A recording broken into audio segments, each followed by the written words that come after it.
Vamos a comenzar la última de las sesiones de esta Escuela Feminista, esta 11ª edición de la Escuela Feminista Rosario de Acuña, en Gijón.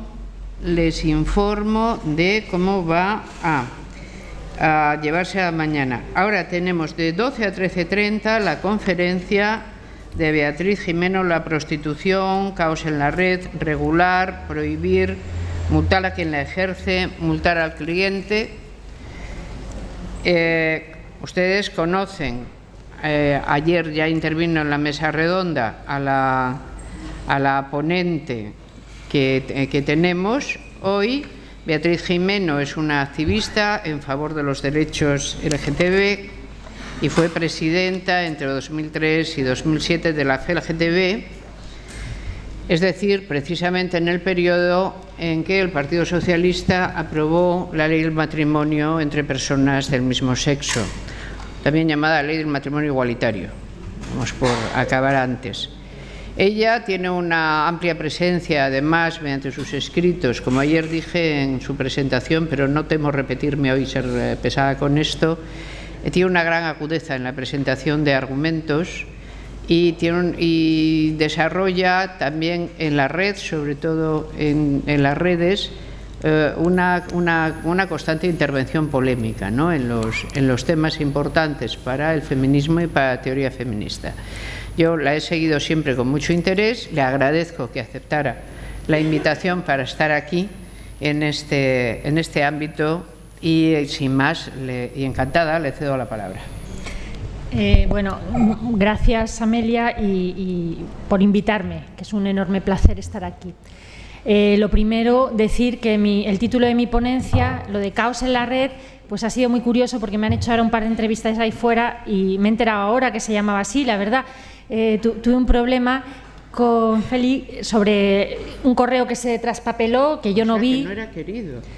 No, un correo que yo no vi, donde ella me proponía ese título, yo no la contesté porque no lo vi.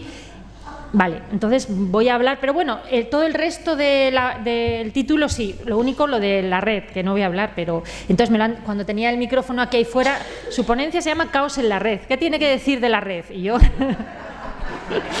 pues no sé, pero he contestado como si lo supiera, porque a los periodistas no puedes decirles, no sé. En mi descargo digo que yo leí un artículo de ella que se titulaba así. Y entonces le dije, te propongo el título de tu artículo, que hablaba de prostitución. Como no me contestó, pensé que es que quería y lo mantuve. Aclarado entonces eso. Por lo demás, vale. Luego, yo voy a ver si, según voy oyendo, naturalmente, lo que dijeron ayer en un minuto, pero mis compañeros y compañeras de mesa, y hoy lo que he oído a Alicia, y lo que vengo en este tiempo trabajando sobre prostitución, pues también me pasa un poco como Alicia, aunque yo no tengo un texto y sí tengo montones de ideas un tanto dispersas y al mismo tiempo coherentes, pero que yo voy a ir desarrollando aquí, no es una ponencia, sino también sí que quiero polemizar o introducir puntos de tensión quizá en algunos aspectos que a mí me parecen más débiles del abolicionismo, y lo hago antes de que nadie me ataque, un poco como ayer, en buen sentido, simplemente porque me interesa que el abolicionismo, o al final, quiero decir, que la prostitución desaparezca, ¿no? En ese sentido no me cabe ninguna duda de cuál es el objetivo final. Pero sí que es cierto que quizá yo, por mi trabajo, esté en contacto con un sector que a lo mejor algunas teóricas, por sus trabajos, eso nos pasa a todas, ¿no? Cada una tiene su ámbito, pues no se relacionan tanto. Yo sí estoy totalmente, digamos que mi ambiente es el ambiente queer, por llamarlo activismo, teoría, etcétera, queer.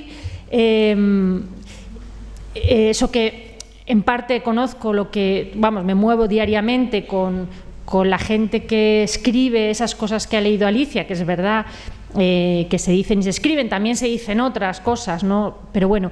Y luego mi actividad es más que las personas que aquí han hablado, tanto Amelia como Alicia, como mucha de la gente, como Ana, mucha de la gente que escribe sobre prostitución, pues son grandes teóricas, algunas filósofas, y yo no, yo soy una activista social y como tal, pues digamos que, bueno, que puedo complementar, ¿no? No es esto. Entonces, bien, yo sí que en este sentido, y lo dije ayer, sí que creo que, que la prostitución es una institución muy compleja, pero y que no hay soluciones simples a problemas complejos. Decir que es compleja no quiere decir que no se tenga una posición clara, pero es un problema, pero es una institución muy compleja. Y es muy compleja porque cambia. Y yo creo que este es uno de los puntos que yo siempre mantengo. Y a veces el discurso político no cambia a la velocidad que puede estar mutando esta institución, aunque ya hemos visto que muchas teóricas ya están, digamos, haciendo un discurso adecuado a las nuevas formas que está adquiriendo la prostitución. Decir que la prostitución cambia no quiere decir nada, al contrario, es que el hecho de que cambie es lo que la hace tan difícil de combatir. Las instituciones cambian para servir si se mantienen, unas desaparecen, pero cambian para servir a las sociedades a las que prestan servicio, en este caso al patriarcado, ¿no? O a las sociedades patriarcales, todas ellas. Si no cambian, desaparecen, porque el mismo patriarcado cambia. Por ejemplo, por poner un ejemplo, el matrimonio. El matrimonio le seguimos llamando matrimonio, pero no tiene nada que ver la institución matrimonial, el contrato que hoy se firma, un contrato igualitario, un contrato fácilmente disoluble, donde los cónyuges son iguales en derechos y en deberes, y como digo, puede disolverse fácilmente, al contrato de matrimonio romano, al medieval, etcétera. Si el matrimonio hubiera seguido siendo indisoluble, etcétera, etcétera, pues al final, mientras la sociedad cambiaba, pues nadie se hubiera casado, ninguna mujer hubiera aceptado firmarlo, ¿no? Te tienen que ofrecer algo adecuado para que aceptes firmar eso, ¿no? Entonces, bueno, el matrimonio ha cambiado y la prostitución ha cambiado. Ambas son instituciones que han sido claves en el mantenimiento del patriarcado. El matrimonio ha cambiado para bien, en el sentido de que en este momento no se puede decir que esté sosteniendo el patriarcado, ha cambiado para bien por efecto de la lucha feminista, que lo ha cambiado, lo ha transformado, ha conseguido un contrato igual a cualquier otro contrato civil, en este sentido, pues como digo, igualitario, etcétera. La prostitución yo creo que ha cambiado para mal, para ser mucho más, no sé cómo llamarla, es más difícil de combatir, de entender, etcétera, ha adquirido una complejidad enorme, ¿no? Entonces, cuando yo me enfrenté al tema de la prostitución, lo primero que hice en mi libro es historizarla, ver en qué se diferenciaba la prostitución de antes de la de ahora, etcétera. Y algunas cosas que yo veía debilidades del planteamiento abolicionista, que como digo ya está cambiando en todo caso, ¿no? Como ha dicho Alicia, también creo que uno de los principales cambios que ha sufrido la prostitución es que se ha convertido en una enorme multinacional. Llámale negocio, llámale industria, llámale empresa, da lo mismo o no, pero bueno, también hablamos de la industria de las armas. No todas las industrias son buenas, algunas deben ser ilegales, da igual. Y en ese sentido, la prostitución no tiene nada que ver con la práctica de una persona, de una mujer, no de una persona, de una mujer que hace apenas 40 años, bueno, pues decidía o no decidía, pero se veía obligada por las circunstancias normalmente a ejercer la prostitución en un burdel, etcétera. Ahora es una enorme industria, una multinacional que está decidiendo, bueno, que tiene una enorme influencia en flujos de capital por todo el mundo y que además está entremezclada con las otras dos industrias semilegales, una parte legal, esto pasa también con la prostitución, son industrias con una parte legal y una ilegal, ¿no? Semilegales, que son la de las armas, con una parte legal y otra ilegal, y la de las drogas, que no, esta es ilegal, pero que que la gente que hoy trata y comercia con mujeres, a la vez está haciéndolo con drogas, son las mismas personas que mueven el negocio de un lado a otro, mueven el dinero y los negocios y pasan de un lado a otro según pues la presión, etcétera. Que es una industria, un negocio que está determinando el PIB de algunos países, que está haciendo que algunos países algunos gobiernos estén implicados en el mantenimiento de la misma, porque porque sostiene económicamente sus países, es el caso de unos países del sudeste asiático, el turismo, etcétera. Y sobre todo, y esto es una cosa que muchas veces en el discurso no contemplamos, porque esto es como una multinacional, como una enorme lobby, y también lo decía antes Alicia, este lobby está interesado en incentivar la demanda. Y claro, él vende su producto y no es que haya una demanda como podía haber antes debido a una cierta ideología sexual imperante, que siempre ha existido. Antes, pero ahora hay un lobby pensando cómo incentivar la demanda, cómo incentivan, y eso lo sabemos de otros lobbies, de otras tal, pero estamos, digamos, acostumbrados a incluir en discursos antineoliberales la crítica a estos lobbies, pero a veces en nuestros discursos antiprostitución no estamos tan acostumbrados a incluir la crítica a estos lobbies. Y lo que decía antes Alicia de estas cosas, hay muchas. Cuando hablamos de prostitución decimos hay asociaciones pro legalización o pro prostitución y abolicionistas. Bueno, nosotras abolicionistas somos activistas, somos pensadoras, somos lo que seamos, pero ellos son una industria que paga a la gente para que, igual que las farmacéuticas pagan para que se hagan informes que informen, a veces falsamente, de las bondades de un determinado medicamento que nadie necesita, por cierto, muchos de ellos destinados a las mujeres, ¿no? Pero que nadie necesita, o sí, pero da igual, que informan, que invitan a periodistas, que tratan de mover gobiernos y la opinión de los gobiernos, lo mismo exactamente está pasando con la prostitución.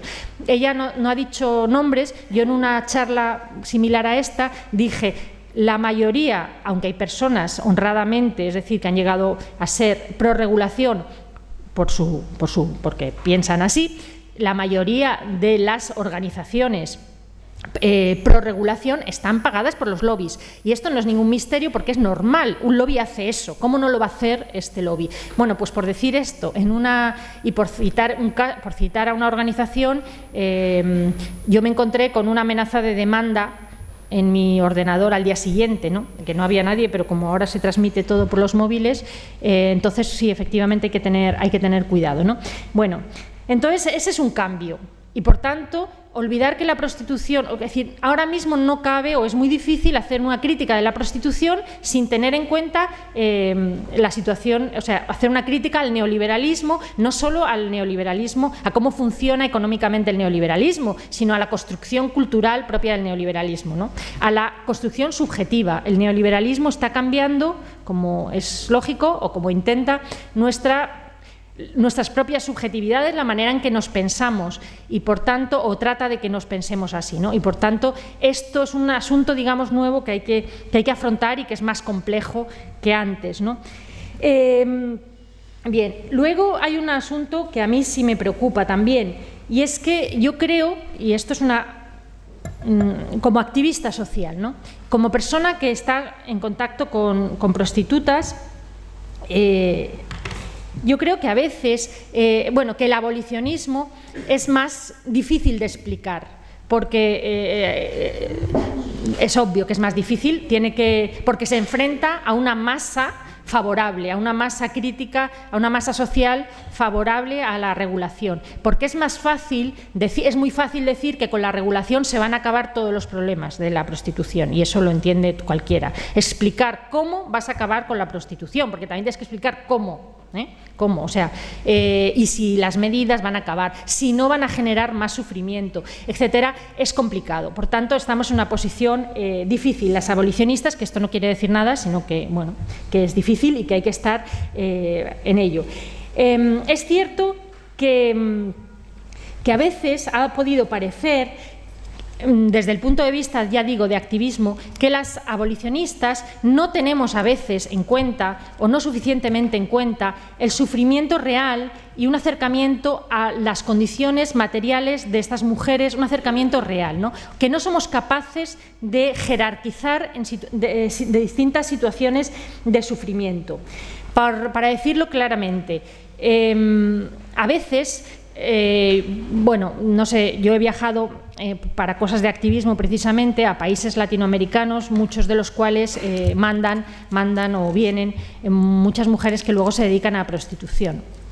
Es difícil explicar cuando una mujer, por ejemplo, en una maquila de Guatemala, y esto es una realidad, te dice que trabaja 12, 13 horas al día con una compresa de estas que se ponen para las personas mayores porque no las dan permiso para ir al váter, o que tienen 5 minutos al día para ir al baño y por tanto tienen que usar esas compresas. En una situación eternamente esa, es decir, en la que tú sabes que nunca saldrás de la maquila y que tus hijas están condenadas o bien a trabajar en la maquila o bien a ser objeto de asesinato, porque las cifras de asesinato de mujeres, de feminicidio y de violencia de género en Guatemala, en algunos de estos países son enormes, en fin, etcétera.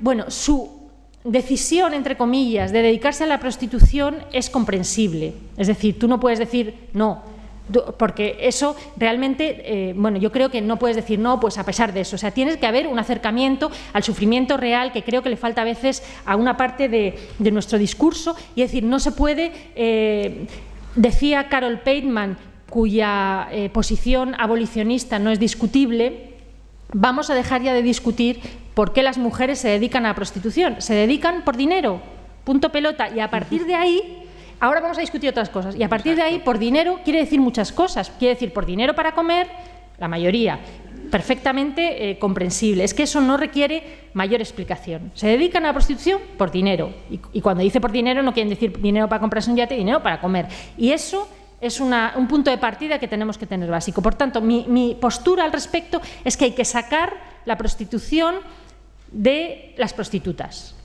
O sea, hay que dejar de pensar por qué se dedican a la prostitución, explicar si son abusadas sexualmente, si son explotadas. Lo son, lo sabemos, pero eso no va a ninguna parte, porque lo son, lo sabemos. Y ya a partir de ahí, y ahora eso no da más, ¿no? Tengamos en cuenta una cosa, en los años, creo que es lo importante de la prostitución.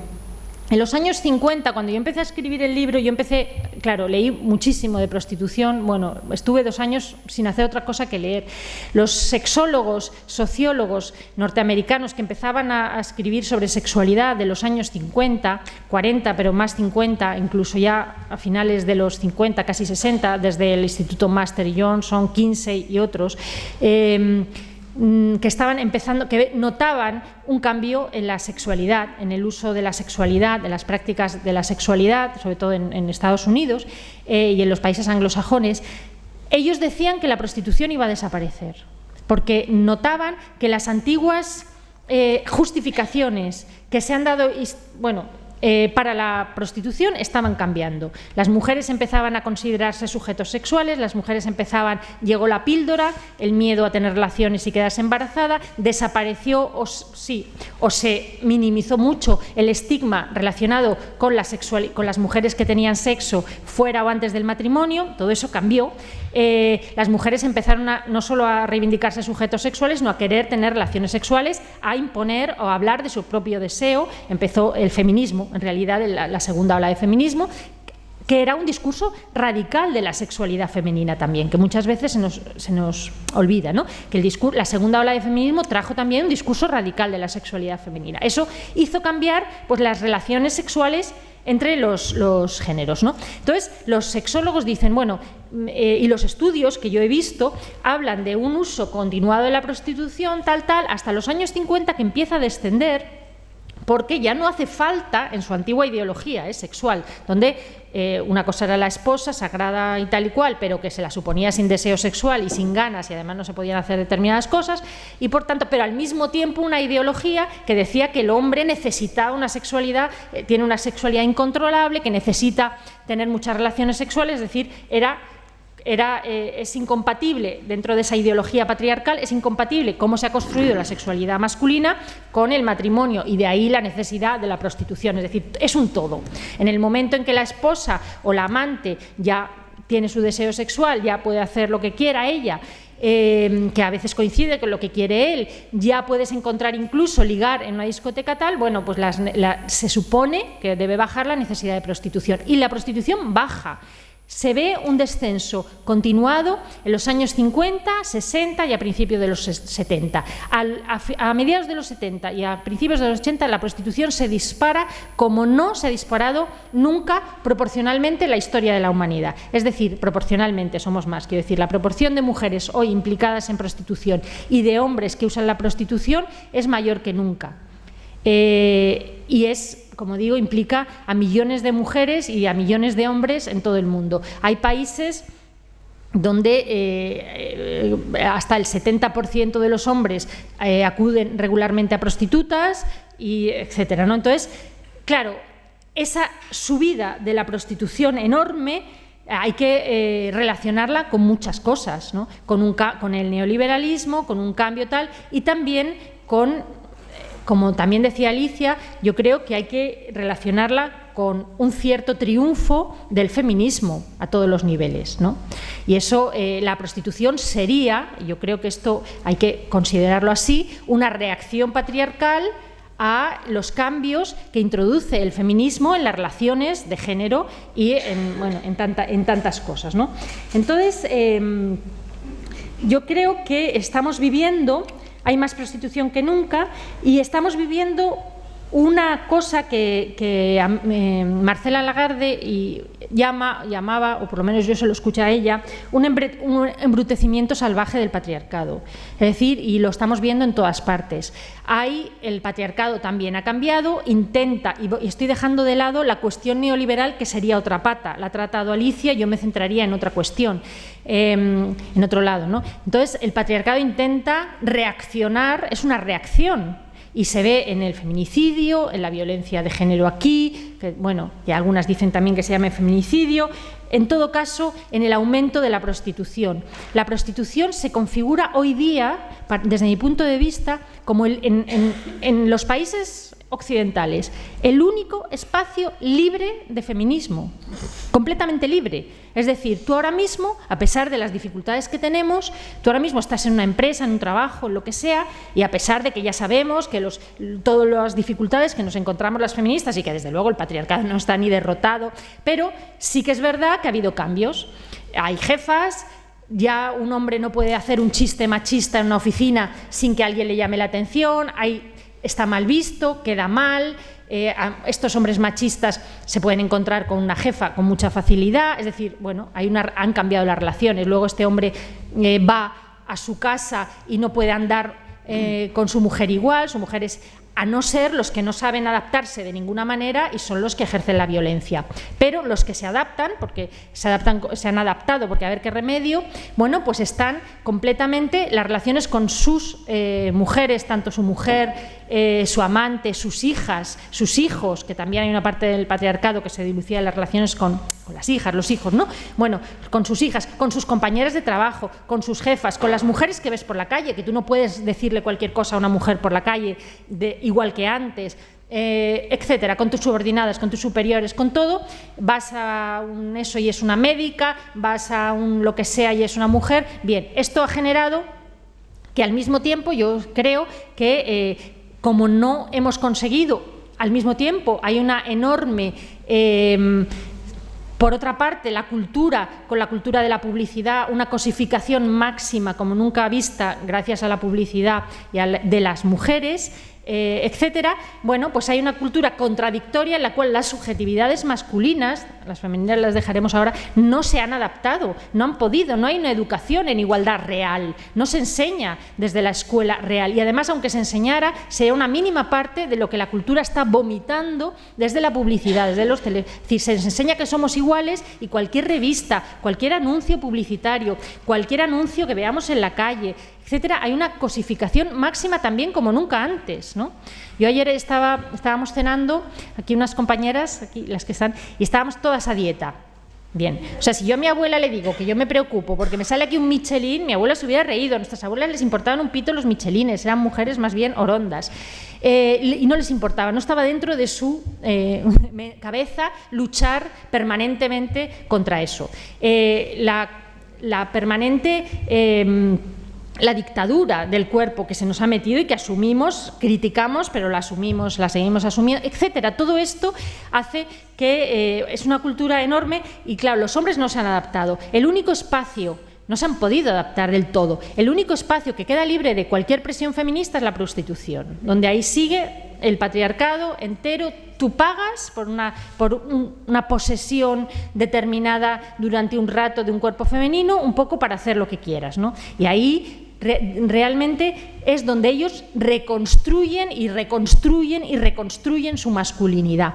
Por otra parte, yo diría acosada en otros muchos ámbitos de la vida, porque por mucho que la cultura te enseña una modelo súper delgada y falsamente delgada porque es con Photoshop y un cuerpo imposible en una marquesina, pues su mujer no pasa por ahí, su no sé qué, ellos no encuentran eso. Es decir, realmente las masculinidades contemporáneas, muchas de ellas, están acosadas o están siendo acosadas o cercadas, afortunadamente diría, por el feminismo, y les queda, desde el punto de vista subjetivo, como digo ya luego encima, es un gran negocio que incentiva eso, esa masculinidad. Donna Haraway, yo leí que decía, y a mí me pareció perfecto, yo creo que lo explica muy bien, que los hombres en la prostitución extraen plusvalía de género.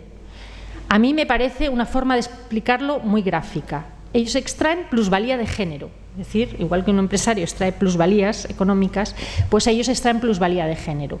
Y me parece que es una manera gráfica de decirlo. Y entonces, esa manera en que la prostitución está sirviendo para reforzar la masculinidad en lugar de hacer masculinidades igualitarias, que es lo que tendríamos que estar haciendo y lo que intentamos, pero que cuesta muchísimo, pues es el problema hoy día de la prostitución.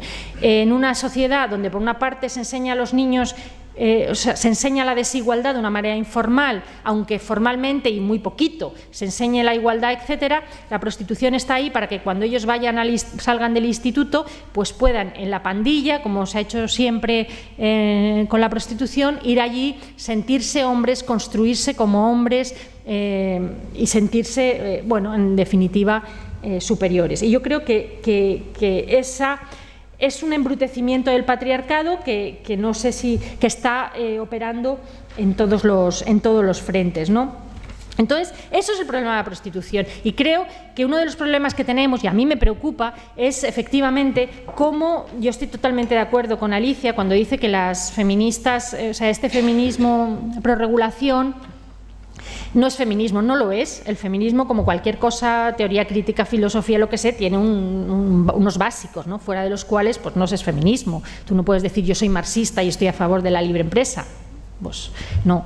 Entonces, quiero decir, pues ocurre un poco lo mismo, ¿no? Entonces, es cierto que este feminismo no es feminismo, eso lo tengo clarísimo, pero también es verdad que respecto a algunos discursos que no son tan ¿cómo diría?, tan radicales, o sea, lo que dice Alicia es lo peor del discurso queer, posmoderno, efectivamente, que es hasta risible en su cinismo, ¿no? Pero luego hay otras posturas que es cierto que no estando influenciadas por estos pensadores y tal, se acercan a la prostitución con ya decía ayer, feministas muy jóvenes que sin haber a lo mejor pensado mucho sobre la prostitución, activistas, pues empiezan a conocer mujeres que son prostitutas, etcétera, y se acercan y son partidarias de la regulación, llevadas por realmente la intención o el pensamiento de que la regulación va a arreglar problemas de sufrimiento real, ¿no? Y pensando que a veces las feministas abolicionistas no bajamos los pies al suelo y tal. Ellas me dicen, por ejemplo, sí, vale, yo estoy de acuerdo con la prostitución, es patriarcal y tal, pero ¿qué hago con una mujer que está sufriendo esto y lo otro y lo otro y lo otro, ¿no? Entonces, y esto pasa con muchas llamadas feministas y que creo que estas, no las que decía Alicia, sí lo son, y luego también pasa con que, con una cierta con que estamos perdiendo nuestros compañeros de viaje, ¿no? En los partidos de izquierdas está costando muchísimo que los compañeros que para otras cosas son súper críticos con el neoliberalismo y tal, te encuentras con que son todos partidarios de la regulación de la prostitución. Es muy fácil decir sí, los hombres y tal, pero la verdad es que si no incidimos ahí, si no ganamos este debate social, va a ser muy difícil siquiera combatirla. Creo que la prostitución hay que conseguir una masa crítica contraria. Con esto no quiere decir que vayamos a ganar la batalla, pero una masa crítica puede provocar cambios, ¿no? Por ejemplo, el tema del neoliberalismo, pues ahora parece omnipresente, parece que es el aire que respiramos, está en todas partes y casi no parece que haya un discurso de izquierdas coherente, que parezca factible, pero sin embargo sí hay una masa crítica antineoliberal. Se está configurando, ya veremos cómo al final, en qué partido, dónde, pero sí que hay una masa crítica de gente que sabe, que opina del neoliberalismo, que habla en los debates, etcétera. Esto hay que conseguirlo con la prostitución y para esto hay que unirlo al neoliberalismo y que la gente entienda que es ideología neoliberal por una parte y luego pura ideología, desde luego, patriarcal por otra. Y, bien, el tema de la prostitución, ahora voy a hablar de cuando nos enfrentamos en una mesa a cuestiones que nos dicen a las abolicionistas, ¿no? Nos dicen, sois unas... es que lo tuyo es un debate, lo tuyo es un discurso moral, me dicen. Ya. Sí, claro que sí, es un discurso político, es un discurso moral y lo suyo también. Entonces hay que desvelar que un discurso moral es necesario o ético si quieres, ¿no? Pero que la política es una cuestión moral, es una cuestión ética. Moral no quiere decir moral conservadora. Pues hay una moral revolucionaria, hay una moral antineoliberal. La tuya es moral o ética neoliberal. Como explicaba, a mí me han dicho 1000 veces, es que tú me estás echando un discurso moral, te estoy echando un discurso ético, pero además, quiero decir, a mucha honra, como el tuyo también, aunque no lo nombres así, ¿no? Una ética neoliberal puramente.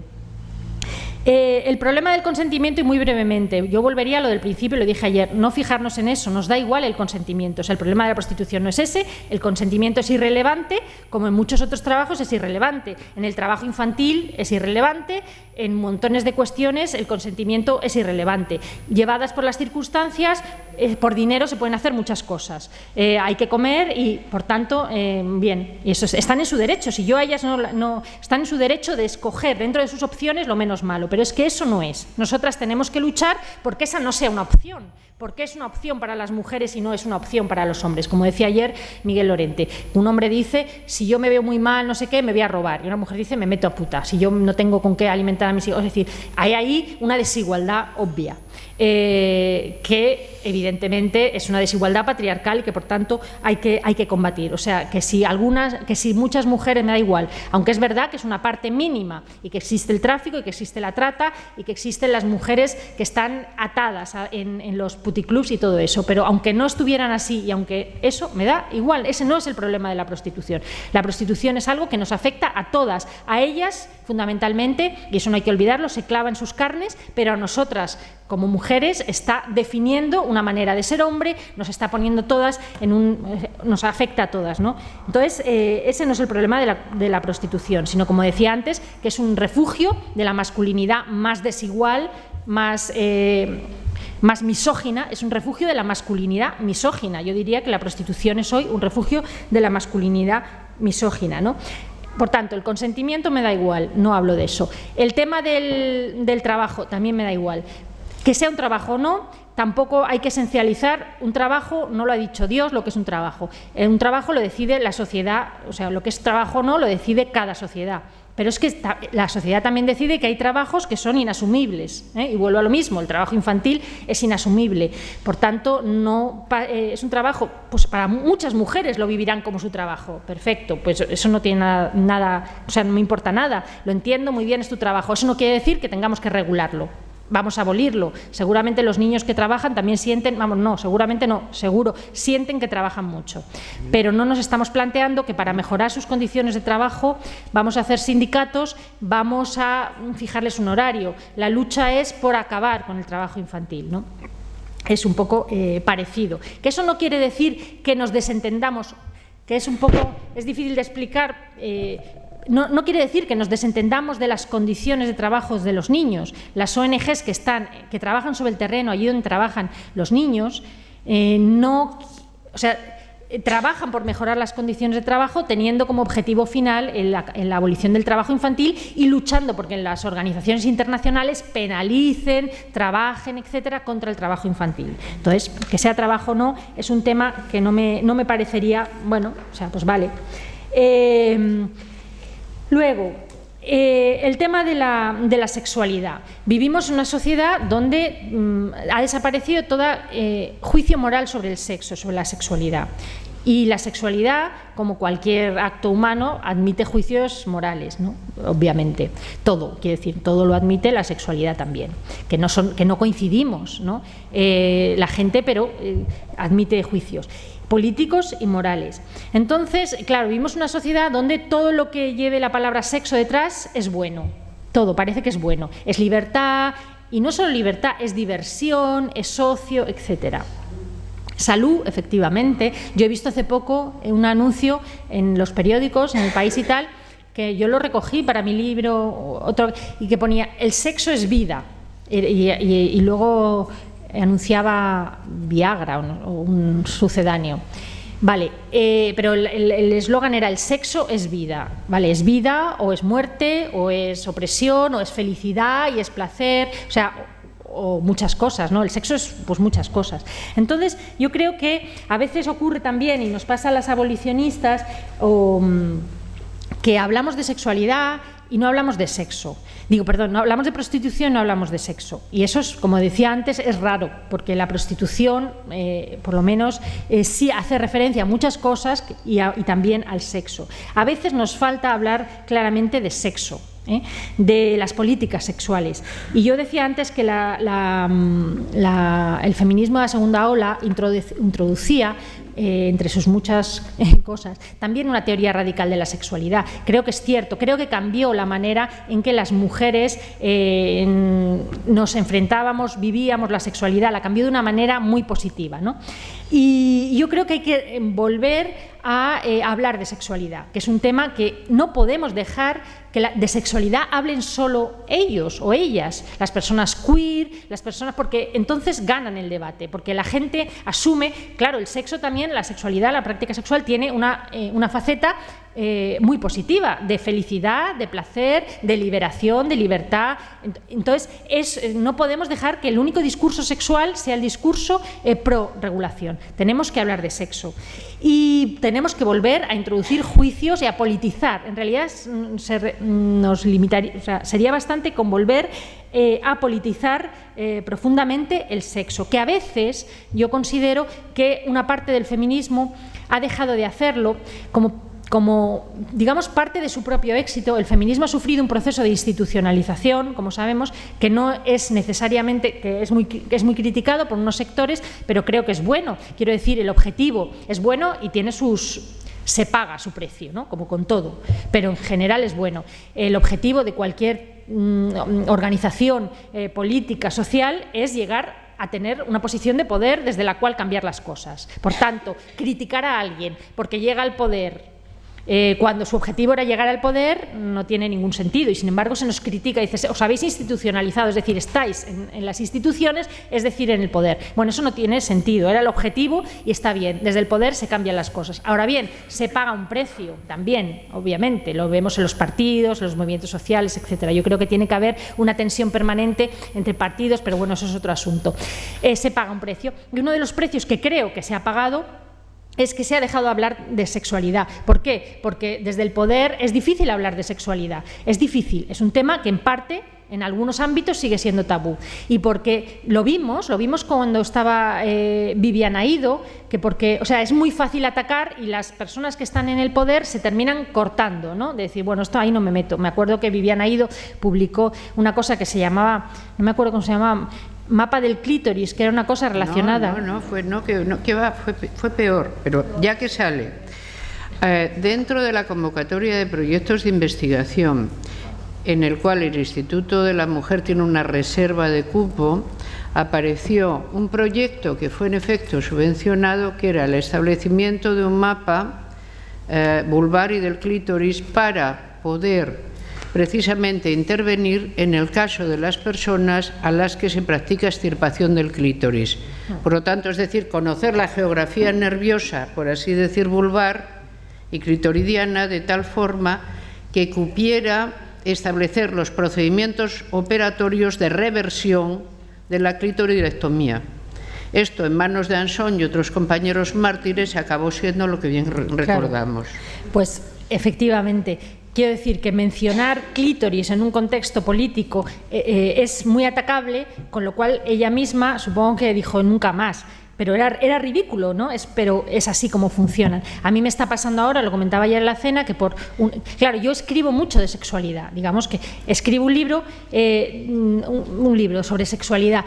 Cogen una frase, los neomachistas estos, cogen una frase absolutamente sacada de contexto, pero que tiene muchas palabras sexuales, la entrecomillan y sí, esa frase está escrita, pero está escrita en un libro sobre sexualidad. En un libro sobre sexualidad, ¿de qué voy a hablar? De sexo. Pero está dentro de una explicación, un contexto. La sacan de contexto, la están mandando por las redes y yo últimamente estoy convertida, me estoy viendo y estoy sometida, la verdad que no se pasa bien, ¿no? Con lo cual, incluso yo misma llegué, fijaos cómo llega, o sea, entiendo a la ministra y a cualquiera, llegué y estoy en una situación completamente distinta de nadie que esté en una institución, a censurar, a poner contraseña en los artículos que tenían que ver con sexo en mi blog, que no tienen que ver con sexualidad, y durante unos días le puse una contraseña, porque el ataque que estaba sufriendo era brutal. Luego dije, qué estupidez, o sea, se acabó, porque además no puedes evitarlo.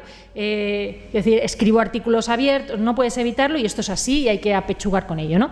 Pero para explicar hasta qué punto es lógico que cierto feminismo pues deje de hablar de sexo porque se amplifica, porque desde posiciones de poder no es lo mismo que de no poder, ¿no? Entonces, bueno, pero quiero decir, hay que hablar de sexo, hay que hablar de sexualidad, hay que hablar de las construcciones de la sexualidad. Estamos hablando, decía antes, la prostitución tiene que ver con el sexo masculino, no con el femenino. Tiene que ver, y ahí pones también de manifiesto que es una institución desigual. Tiene que ver con el sexo masculino, con una determinada construcción de la masculinidad, y que hay que cuestionar cómo es posible que una parte, o sea, una mitad de la humanidad haya aprendido a obtener placer sexual cuando la otra parte de la relación sexual lo está pasando francamente mal. O sea, eso, desde cualquier punto de vista, es insoportable y es criticable. Yo no sería tan como Alicia en el tema de, bueno, ya hablaríamos de las diversidades, tal, para mí cualquier práctica sexual, pero hay un punto en la práctica sexual que es, digamos, para mí la fundamental, y es que las dos personas quieran estar allí por gusto, es decir, que exista deseo y posibilidad de disfrute en las dos personas, o en las tres o las cuatro, pero en las personas que están participando. Si no, es una práctica de humillación, de dominación y desigual como poco. Es decir, y eso en la prostitución no se da. Pero incluso, esto es fácilmente, incluso las propias prostitutas partidarias de la regulación, etcétera, cuando hablas con ellas, o sea, ese discurso queer o como quieras llamarlo, ellos que dicen que hablan con las prostitutas, que son la voz de las prostitutas, etcétera, están obviando lo que ellas dicen respecto a su sexualidad. Ellas dicen, no es sexo. Mi sexo es el que tengo con mi marido, mi compañero, mi novio, con quien sea. Y además tengo que utilizar unos mecanismos de desdoblamiento personal para tratar de no mezclar y de preservar en lo posible mi propia vida sexual. No es sexo. Y entonces ahí queda de manifiesto, como es obvio para nosotras, pero no para todo el mundo, el profundo androcentrismo de toda esta construcción, profundo y desigual, ¿no? Entonces, y eso decirlo siempre, es una construcción de la sexualidad masculina determinada, pero no. Como dice Alicia, porque esta evidencia destroza mucho, es decir, es que ellas no están... A lo mejor vamos a dejar si están por dinero, si están más o menos a gusto, pero ellas no están teniendo sexo, están teniendo una práctica corporal. Están siendo objeto de una práctica sexual, pero ellas no están siendo sujetos, no están teniendo sexo. Por eso, una de las últimas obsesiones de las regulacionistas es decir, sí, pero también hay mujeres que pagan por sexo. Sí, es verdad, pero tú no puedes poner a un hombre... O sea, pero la prostitución masculina que existe de verdad, y no pasa nada por reconocerlo, no es nada parecido a la prostitución femenina. Es otra institución, como lo decía antes del matrimonio. La llamamos prostitución pues porque se le llama así, pero podríamos llamarle X. No tiene nada que ver. Tú no puedes poner a un hombre en la posición de una mujer prostituta porque entonces no existiría el patriarcado. Tú no puedes desempoderar a un hombre hasta el punto de que ocupe la posición de una mujer en situación de prostitución. Es decir, los hombres pueden vender sexo y las mujeres pueden ir a Grecia a comprarlo, pero yo que he leído que he leído mucho sobre prostitución masculina para comparar, es incomparable. Ellos, es cierto que venden servicios sexuales, pero venden servicios sexuales patriarcales. Ellos no se dejan hacer, ellos hacen. Es decir, es una pantomima, o como quieras llamarlo, una representación de la sexualidad tradicional, y no solo de la sexualidad, sino de todo el cortejo, etcétera, etcétera. Cuando ellas van allí, ellos las llevan a cenar, ellas las cortejan, les quitan la silla, les ponen el abrigo, luego van a un hotel, siempre todo muy agradable. Ellos nunca están sucios y cochambrosos en una esquina, eso no existe. Ellos siempre están guapos, bien vestidos, bien olorosos, bien vestidos, van a un buen hotel, y allí tienen una representación sexual tradicional. Si alguien está en peligro en esa representación, es la clienta. Si a él le da por matarla, la mata. Ella no va a matarle a él, no va a pegarle, no va a atarle. Es decir, las posiciones de fuerza, aunque él esté vendiendo una práctica sexual, las posiciones de poder están en el mismo sitio. Quien estaría en peligro, y alguna vez ha habido algún caso, es ella, es la clienta. Cuando es al revés, no, es siempre la prostituta y nunca el cliente, etcétera. Ella no va a decirle, y como ya somos mayores y podemos hablar de sexo, yo puedo decir, ella no va a decirle, yo ahora voy a ponerme un dildo y te voy a penetrar analmente. Se lo puede decir, suponte, es una barbaridad, pero se lo puede decir, pero si él no quiere, la puede pegar una torta y decir, pero tú, por supuesto que no voy a hacer esto, etcétera. Una mujer prostituta no puede en un momento decir, no, esta práctica no me gusta, y como decía Amelia Valcárcel ayer, y se someten a las prácticas que los clientes demanden. Los hombres prostitutos no se someten a las prácticas que las mujeres demandan, ¿no? Etcétera. Los hombres prostitutos no son traficados, no son vendidos, no están encerrados en los puticlubs de la carretera, no son vendidos de un proxeneta a otro, etcétera. Entre otras cosas porque la construcción sexual femenina pues no admitiría, o les sería muy difícil tener relaciones sexuales con un hombre que estuviera lloroso, enflaquecido, sucio y en una cama asquerosa, ¿no? Pues una mujer necesita o quiere ver. Entonces hay un simulacro de cortejo y de posiciones tradicionales heterosexuales. Por lo tanto, no es comparable una cosa con la otra. Y si alguien pasa miedo, como digo, es la clienta, si quien puede ser agredida, quien puede ser incluso violada, porque a él diga que dices que haga qué, ahora voy y te violo, y esas cosas. Entonces, no es comparable, no se puede comparar, ¿no? Entonces, bien, finalmente, las situaciones que estamos viendo de enorme, ya en 10 minutos acabo, para acabar, las situaciones que vemos cotidianamente, situaciones sangrantes, de sufrimiento muy grande, de mujeres en situación de desprotección terrible, sometidas a violaciones, a palizas, etcétera. Bueno, hay personas, activistas sociales, que dicen, bueno, eso es lo urgente, ¿no? Y llevadas de buena voluntad, eso es urgente porque no pueden seguir así. Bueno, vamos a hacer algo, sí, vamos a abolir dentro de 1000 años o 500 o 100, pero mientras hay que hacer algo con estas mujeres. Y realmente ahí ganan mucha parte del discurso, porque como digo, parece que nosotras estamos, bueno, en pro de una idea final, ¿no? Olvidamos este sufrimiento, pero y creo que debemos sí ser más conscientes de esto, pero realmente es muy importante decir que la regulación no evitaría nada de este sufrimiento, que ya tenemos experiencias de todo tipo de regulaciones. Yo en mi libro me dediqué a recogerlas.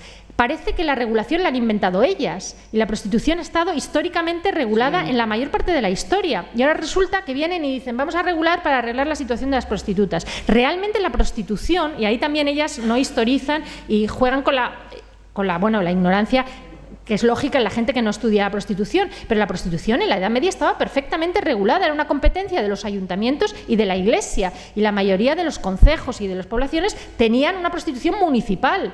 Por tanto, ¿cómo que vamos a regular que hemos inventado la regulación? La prostitución ha estado más tiempo regulada y en todos los países que no regulada.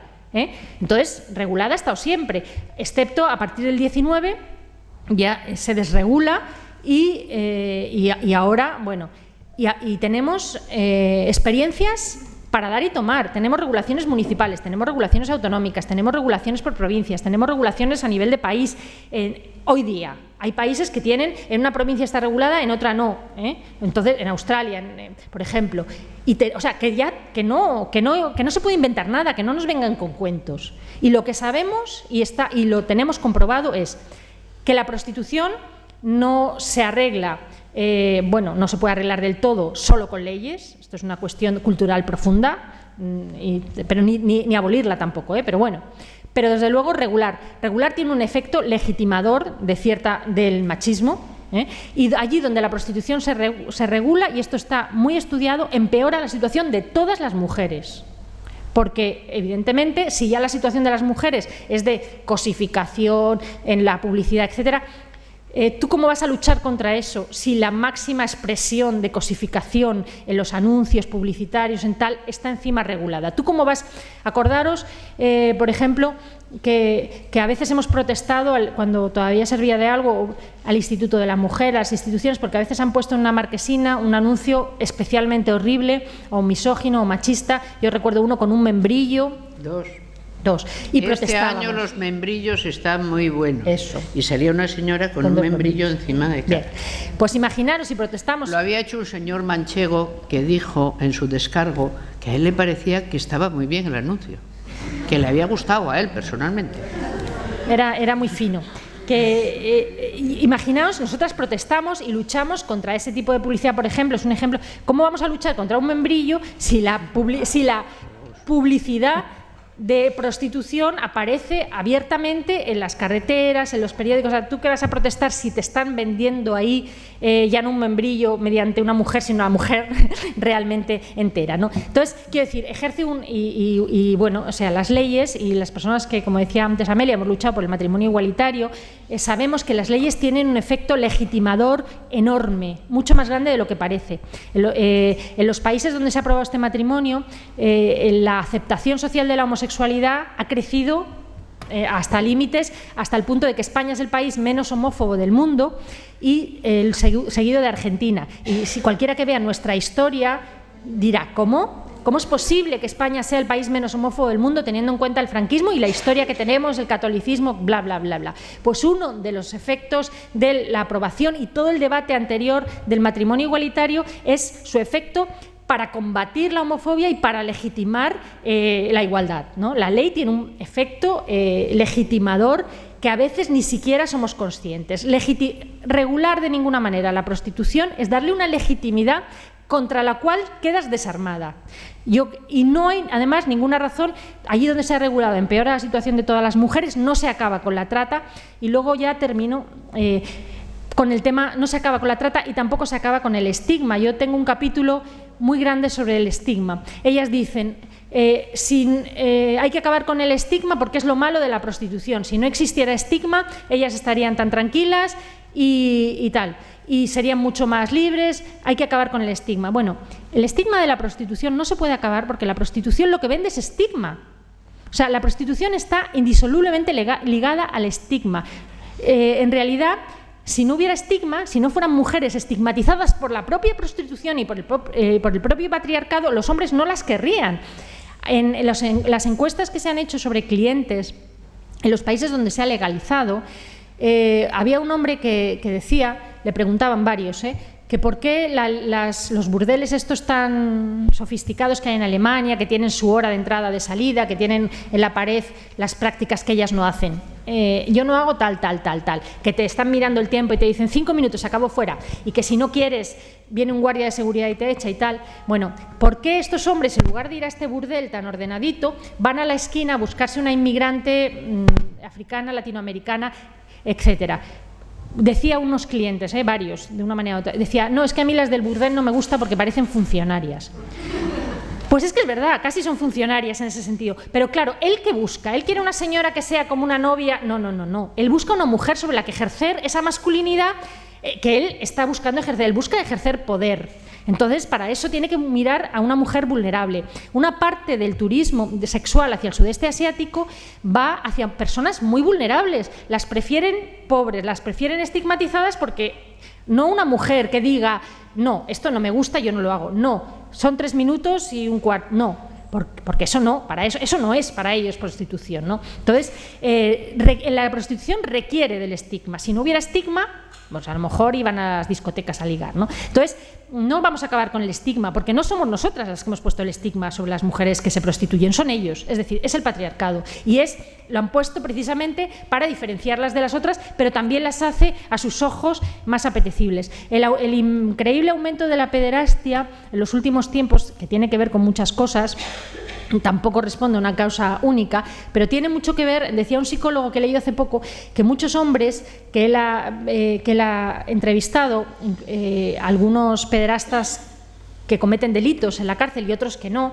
pero que sienten esa pulsión pero no la llevan a cabo porque no quieren delinquir, no es una orientación dirigida tanto a los niños o las niñas como niños o niñas, sino que es un desplazamiento hacia personas, cuerpos sin ningún poder, absolutamente desempoderados, que una parte de la atracción sexual que está generando los niños y las niñas en los turistas, en los clientes, es que ya están completamente, o sea, ya no hay nadie más desempoderado que un niño. Uno decía, en Tailandia, decía,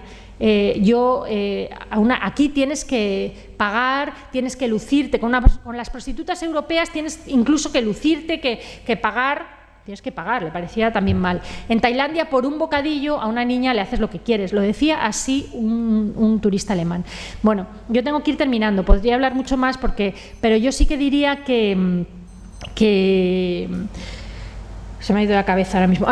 Que hay que centrar, creo que lo decía, no sé si fue Pilar en algún momento, en alguna charla que la oí, que muchas de las cosas respecto a las feministas, digamos, de buena voluntad, regulacionistas, porque quieren mejorar la suerte de las prostitutas y tal, con las que comparto muchas cosas e incluso otras luchas, yo muchas veces dejaría de hablar de ellas y me limitaría a poner, que ya empieza a haber, y creo que es un avance enorme en esta lucha, investigaciones sobre ellos, porque si tú les oyes hablar y entras en sus foros de internet, la misoginia que desprenden está más allá de lo que imaginamos. Entonces, eso no puede ser ninguna feminista, ni siquiera ninguna persona normal, entendería, se daría cuenta de qué significa para ellos la prostitución, que significa poder, significa dominación, significa humillación sexual y humillación en general, ¿no? Y cómo lo mencionan así, y se puede entrar en cualquier foro de internet. Allí nadie dice: yo voy porque doy rienda suelta a una sexualidad periférica. Ellos no dicen, o sea, dicen y ellas también al límite del placer y el dolor. No dicen eso, ¿no? Dicen unas cosas que te ponen la piel de gallina sobre hasta qué punto cosifican, deshumanizan a estas personas, hasta qué punto han desarrollado una sexualidad completamente deshumanizadora hacia sus compañeras que no lo son, sexuales en ese momento y tal. Por tanto, creo que tenemos que centrarnos en ellos, dar voz a los hombres contra la prostitución, que empiezan a comprender la importancia de esta institución en el mantenimiento del patriarcado y por tanto también están hablando, y también dar mucha voz a los puteros, no darles voz, sino sacar explicaciones de ver los estudios que hay. Hay 50.000 estudios sobre prostitutas, yo me he leído desde el siglo XIX de todo tipo, 50.000, o 1.000.000, da igual, y 4 sobre clientes. O sea, vamos a estudiarles a ellos, porque lo que es raro o lo que es perverso o lo que es desigual, lo que hay que acabar son ellos, ¿no? Ellas, pues, hacen lo que pueden. Y bueno, pues nada más, gracias.